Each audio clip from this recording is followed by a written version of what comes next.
Senhoras e senhores, sejam todos muito bem-vindos a mais uma edição do Atleticast, podcast onde falamos sobre o gigantesco Atlético Clube de Bilbao, o qual infelizmente está se apequenando. Hoje ocorreu mais um vexame na história do clube e vamos falar sobre Atlético 2, Sporting 3, em pleno São Mamés, pela 8ª rodada da UEFA Champions League. Vem comigo. Como falei, a partida era válida pela 8ª rodada, a última da fase de liga, e o Atlético estava bem, estava em 23º, ou seja, classificando para a próxima fase, né, os playoffs da Champions League, né, o jogo 16 avos de final. Porém, recebemos o Sporting e simplesmente colapsamos. Vou fazer primeiro o que eu tava fazendo antes, né, que é pegando os fatos do jogo e colocando em pauta, e eu vou dar minha opinião, minhas considerações depois disso, tá? Bem, o jogo foi às 5 da tarde, assim como todos os outros, né, do dia 28 de janeiro, em São Mamés. O Atlético foi para campo com diversos desfalques, né? E que talvez pudessem fazer alguma diferença, mas eu ainda acho bem difícil. O time foi o Unai Simão no gol, Paredes e Yuri na zaga, sim, o Yuri jogou de zagueiro, o Grosabel na direita e o Adama na esquerda. Os dois volantes foram Rego e Galaxy, na esquerda o Unai Gomes, no meio o Sunset, na direita o Navarro e de centroavante o Gorka.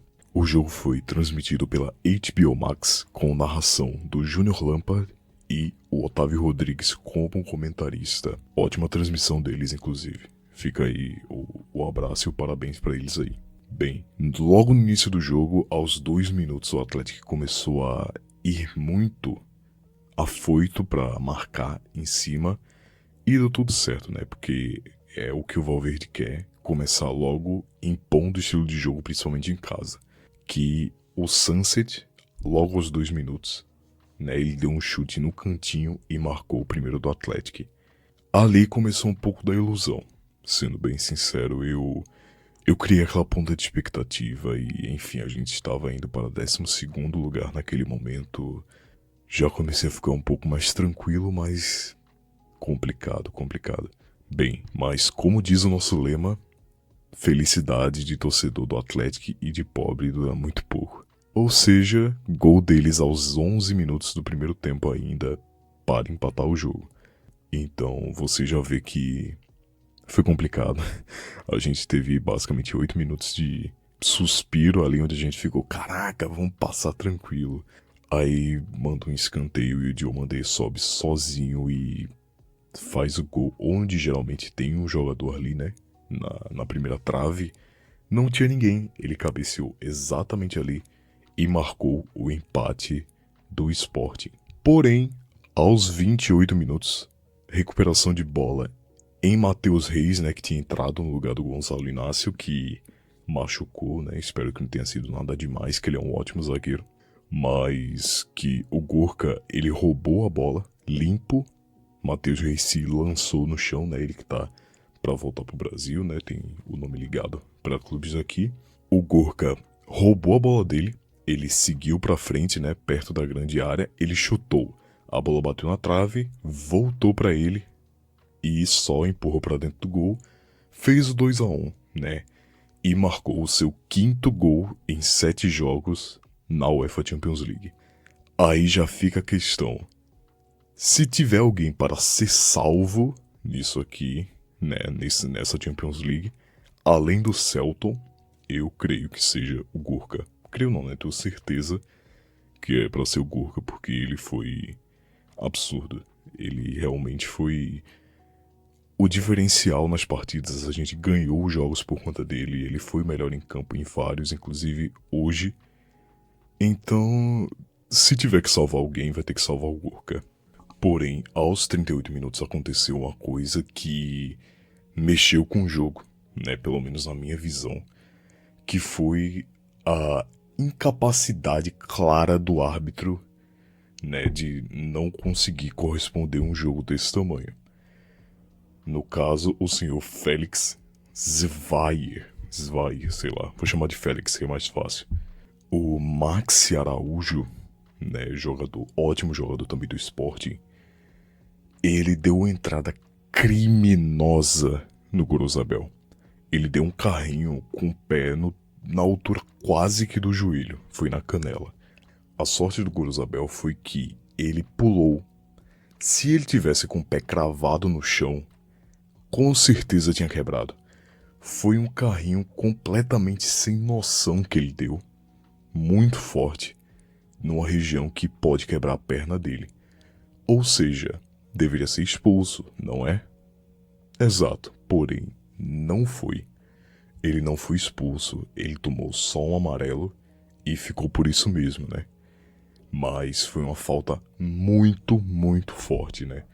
Tanto que eu coloquei aqui no Twitter: se essa pega, mata o Goro. Sorte que ele pulou, era capaz de quebrar a perna. Amarelo ficou muito barato.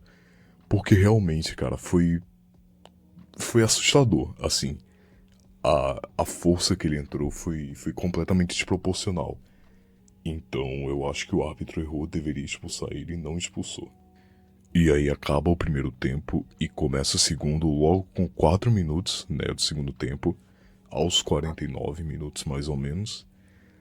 O jogador João Simões deu uma entrada criminosa também, que também deveria ser para vermelho. Porém, o juiz mais uma vez aliviou e deu cartão amarelo apenas para ele. Na cobrança dessa falta, a bola foi mandada para a área, a zaga do Sporting tirou e fora da área Galaxy, que mais uma vez estava fazendo uma excelente partida, pega de fora da área e bate um petardo absurdo. Ela passa raspando a trave. Foi mais um chute espetacular dele, que infelizmente não entrou. Foi triste, mas acontece. Aí entra o Berenguer aos 50 minutos, no lugar do Sunset, que saiu machucado mais uma vez. O Sunset ele vem numa batida de jogos, né, recuperando de lesão, ou seja, ele não está 100% ainda.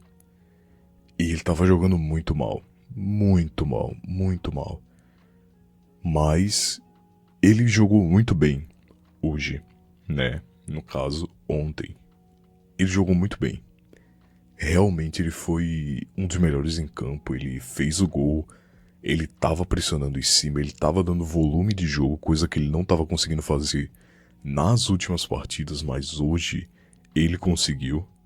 Aí acontece que ele dobra o tornozelo e se machuca e sai de campo. Mais uma vez. Tá complicado, cara, a bruxa realmente tá solta, né? O preparador físico precisa ser demitido pra ontem, porque não é só questão dos médicos do clube, é questão também da preparação física de liberar um jogador que claramente ainda não estava pronto, né? Que ele voltou, não foi hoje, ele voltou nas últimas partidas, né? Ele jogou e ele claramente não estava apto para jogar, né? Ele ainda não tá pronto, ele não tá confiante e tal, então tem que dar uma olhada nessa questão aí, porque tá complicado. É um jogador fundamental para a equipe, que acaba sendo prejudicado por conta das lesões e que ele volta antes do tempo. Também talvez pelo elenco curto. Vou falar sobre isso mais tarde. Porém, aos 61 minutos, gol do Sporting, 2-2.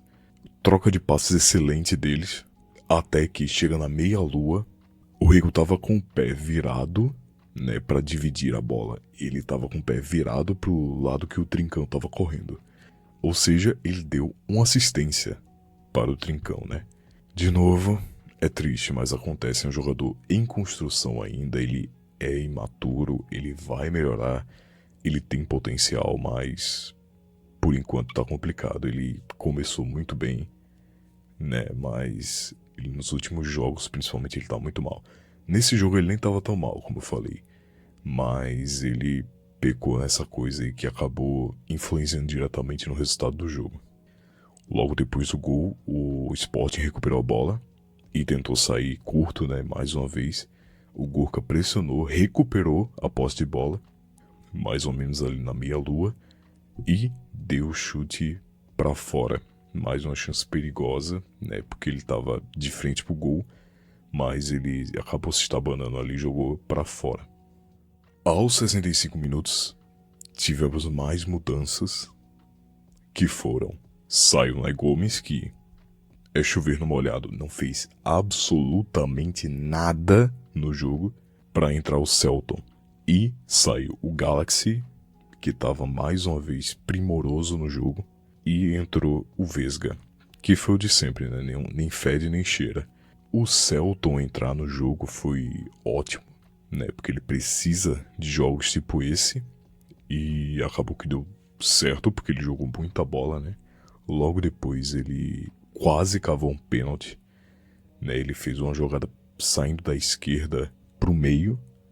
Ele entrou na grande área, ele deu pedalada, ele passou por 2 ou 3 e acabou sendo atingido, mas eu acho que ele deu uma valorizada boa.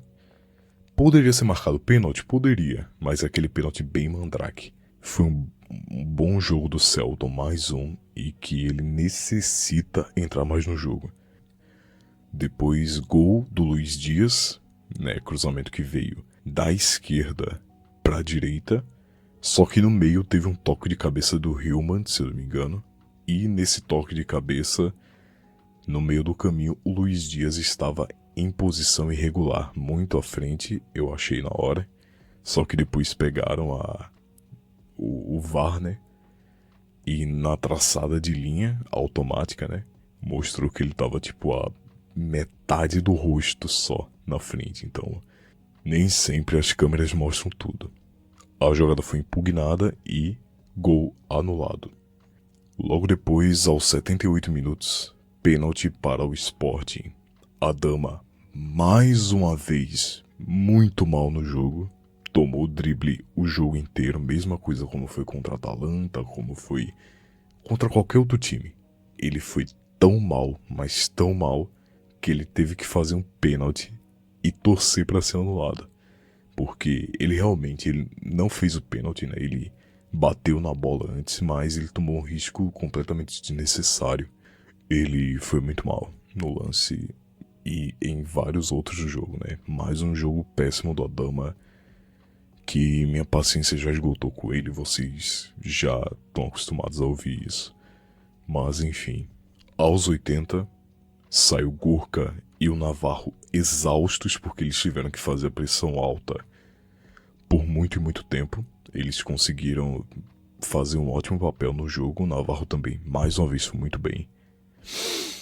E entraram Azier Erro no lugar do Gurka e o Nico Serrano no lugar do Robert Navarro, que também não fizeram a menor diferença no jogo, basicamente, como sempre, né?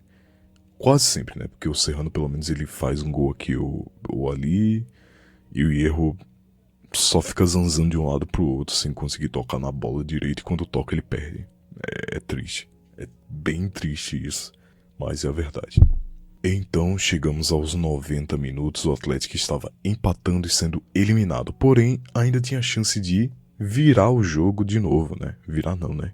Mas sair na frente de novo e conseguir a classificação por conta própria, porque precisávamos apenas da gente. E, como sempre, pipocamos, né? Escanteio no lado esquerdo, Bellinger na bola, o Nai Simon pede para subir, a comissão técnica pede para ele ficar, aí o Bellinger cobra o escanteio, ninguém sobe, fica nas mãos do goleiro, que faz uma ligação direta e a bola sobra no Luiz Dias, que ficou cara a cara com o Simon e ele fez uma defesa espetacular, ele também foi muito bem no jogo e acabou defendendo a bola com o pé, foi uma defesa espetacular. Porém, no rebote, a bola sobra no pé de Alisson dos Santos, brasileiro que tá jogando muito bem no Sporting. Ele recebe, tem 3 caras cercando ele, mas obviamente deixam ele chutar. Ele bate e marca o terceiro do Sporting para virar o jogo em pleno Samamés. Cara, essa hora eu eu desabei, porque eu ainda tava com um pingo de esperança. Esse é o meu problema. Eu gosto muito desse clube a ponto de ter esperança até o final, que é uma coisa que eu geralmente não tenho. Vou ser bem sincero, eu sou bem pessimista, na verdade. Só que hoje eu ainda tava com um pouco de esperança. Eu tava meio cambaleando ali, mas eu com aquela ponta de esperança. E isso aí acabou comigo e foi triste. Daí o jogo acabou. Bem, agora vamos conversar sobre as questões do jogo, tá? E da nossa situação da temporada. O Atlético foi para esse jogo com a escalação que eu dei no começo, né? Ou seja, não era o time titular. Tivemos 7 entre aspas titulares, né? Se a gente pegar o time base que a gente tem na temporada, são 6. Mas o Navarro tá muito bem, então ele seria titular no time atual. E os nossos desfalques eram Haure, fora por conta de cartões, né? Suspensão de cartões. Fora do jogo o 14, Iñaki Williams, Nico Williams, Marouane Sanadi, Beniat Prados e Iguiluz. Teve um momento que apareceu na transmissão, assim, todos os jogadores do Atlético que não estavam disponíveis pra partida, eles na tribuna lá, né? E cara, eram 9 jogadores ali, tá ligado? Isso aí é complicado, 9 jogadores no DM, ou então suspensos, né? E isso é complicado demais, velho. É muito difícil um elenco competitivo, ainda mais com a filosofia que a gente segue. O nosso banco hoje tinham 5 jogadores da base. 5. Claro, eu não vou contar tipo o Padilha, que o Padilha é reserva, mas mesmo ele sendo novo, ele já é meio que do time principal. Meio não, né? Completamente do time principal. Mas fora eles, o que é que a gente tinha? Vesga, Berenguer, Areço, Leque, Nico Serrano e o próprio Padilha. Ou seja, tínhamos 2 laterais direitos, um volante, um ponta e um goleiro. Então já meio que dá pra ver aí o que é que a gente tá precário por conta tanto do DM quanto de outras questões, né? Vamos lá. O que é que a gente pode fazer pra melhorar? Eu, sinceramente, não consigo enxergar mais nada, nenhum rumo aqui positivo. Eu tenho muito receio do futuro, né? Principalmente com a questão do comando técnico, que eu acho que vão esperar a temporada acabar para substituir o Valverde. Eu não acho que a gente vai ficar sem treinador, pelo menos nos próximos dias, assim, mesmo com a gente sendo eliminado da Champions League em casa de forma vergonhosa, tomando uma virada vexatória, tendo a campanha terrível na liga, né, onde a gente já sabe que estamos mais perto do Z3 do que realmente de uma competição europeia. Logo, triste. No mínimo triste, né? Eu vou tentar me conter de novo, né? Eu tô tentando seguir isso aí de ficar mais tranquilo pra não ter tanto problema. Até por mim mesmo, eu não gosto de sair falando, xingando os outros, mas enfim. Vamos lá. O Atlético tem muitos e muitos problemas internos e afins, né? Vamos pegar um de cada um. O comando técnico é uma urgência? Sim, eu acho. Porém, a gente tem que ter um treinador capacitado. Eu tenho muito receio de tentar ir no Iraola, né? Se bem que eu acho que ele não sairia do Bournemouth de jeito nenhum, né? Eu acho, pelo menos, que ele não ia sair de lá nem tão cedo, a não ser que fosse para um time como o City, como, enfim, outro time muito grande da Premier League. Eu acho que ele não voltaria pro Atlético, né? Ele não voltaria pra Espanha e não treinaria o Atlético por enquanto, porque ele tá bem no Bournemouth, querendo ou não. Ele tava tendo uma campanha bem ruim, mas ele voltou a vencer, tá voltando a ter a identidade que ele tinha no Bournemouth. E eu acho bem difícil que ele realmente volte nesse momento, apesar de eu querer muito. E é o momento onde a gente não pode apelar tanto assim apenas para a identificação. Então tem que ter uma junção de qualidade e identificação e ou admiração, caso venha um técnico não basco, né? Outro ponto que eu queria salientar era a questão das lesões. As nossas lesões são recorrentes, são graves e o nosso DM é péssimo. Péssimo mesmo. Nossa preparação física e nosso DM como um todo é muito precária. Como eu falei, Nico fora por uma pubalgia que deve o tirar dos próximos meses e talvez, nessa é a possibilidade dele nem jogar a Copa do Mundo por conta disso. Eu acho que ele vai. Mas é um perigo que ele corre de realmente não ir. E além do Prados e do Eguiluz que romperam o LCA, que aí é azar, né? Que é triste. O Nico teve como operar antes da Eurocopa, ele não operou, ele postergou, ele ganhou a Eurocopa, ele jogou de novo e acabou piorando, que desenvolveu para uma pubalgia grave e que se ele não tratar vai acabar prejudicando não só a gente, mas ele mesmo. O Iñaki daqui a pouco deve voltar, o 14 também, o Marouane também, a gente não sabe de nada porque é sempre o segue pendente de evolução, ou seja, basicamente a qualquer momento ele pode voltar, viu, campeão? É isso. É de, sei lá, essa lesão pode ser de 2 semanas a 3 meses. Descobre aí, tá ligado? Espera que alguma hora ele volta pra relação. Pô, é complicado essa questão da comunicação. Eles dão muitos detalhes, né? Tipo, as lesões que os jogadores têm e tal, eles detalham muito. Só que eles não informam quanto tempo eles vão voltar. E isso aí é um problema complicado de resolver. Porque a cada convocatória a gente tem que olhar para ver quais jogadores voltaram, quais jogadores ainda estão pendentes e tentar descobrir qual a situação. Mas, enfim. A questão que eu quero mais comentar sobre, que é o elenco curtíssimo. O elenco do Atlético tem 30 jogadores exatamente inscritos, né, pelo site oficial. Eu tô com ele aberto aqui. Porém, ele é um pouco mal distribuído. Por exemplo, temos 2 goleiros, que é o Unai e o Padilha. Não temos um terceiro goleiro.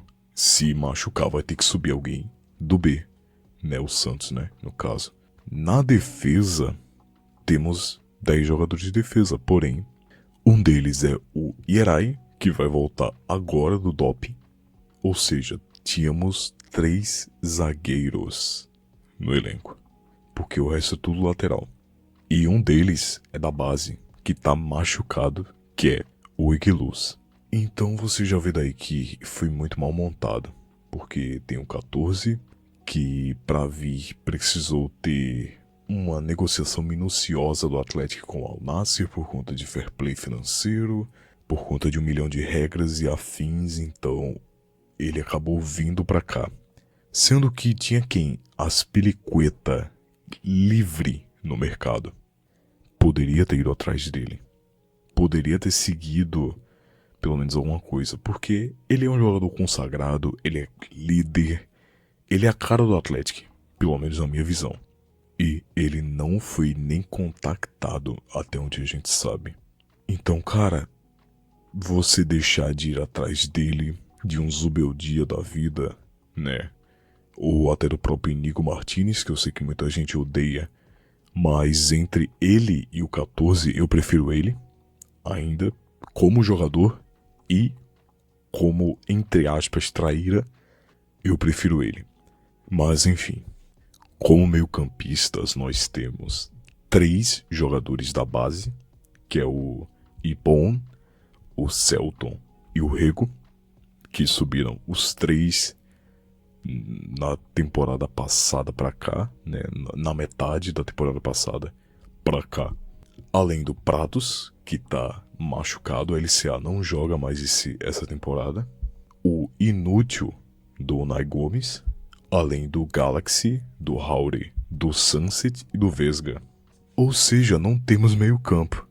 Temos 3 jovens da base, um que é prospecto grande, que é o Celton, outro que é mais ou menos, que é o Rego. O Ibon não joga, né? Tem nem o que falar, ele simplesmente nem joga. Tem o Galaxy, que é excelente jogador. Tem o Hauri, que ele ainda tem uns altos e baixos, mas no geral ele é bom. Tem o Vesga, que só piora há pelo menos uns 3 anos, pelo menos desde que eu acompanho de perto o Atlético, é só regressão dele. E o Sunset, que machuca todos os jogos. No ataque temos o Urquieta e o Hierro como centroavantes reservas. O Gorka, que joga muito bem. O Iñaki, que tá numa temporada péssima. O Nico também. Temos o Marouane, que também tá machucado. O Berenguer, que é o faz tudo. O Navarro, que dispensa apresentações. E o Nico Serrano, que ele entra um jogo sim, outro jogo não. E muitas das vezes nem faz muita coisa em campo, mas acaba que ele de vez em quando faz algumas jogadas boas, um gol aqui, um gol ali. Então é complicado. Você já vê daí que o time ainda, apesar de ter 30 jogadores no elenco, que não é pouco, mas também tá longe de ser muito, você vê que pelo menos uns 6 ali são da base, são jogadores que não vão entrar quase nunca, então é complicado, cara. É complicado demais porque, velho, não dá pra confiar em quase ninguém. Eu, dos jogadores da base, eu confio no Celton e só. Eu meio que tenho um apego pelo Izeta, eu gosto dele e tal. Só que quando a gente precisou, ele não matou o jogo. Pelo contrário, ele fez a gente perder. Tem o Nico Serrano também, que eu também sou uma incógnita, porque eu gosto dele e tal, só que ele não faz essa diferença toda. E a gente não tem tempo pra evoluir jogador agora, né, nessa questão.